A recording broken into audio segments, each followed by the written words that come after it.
So this is the Frankenstein cutter crimping tool. That one cuts the cable, and that one crimps it.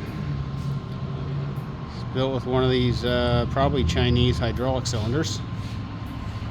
And we got this cool little wireless push button thing. There's the old handles from the tools that we bought.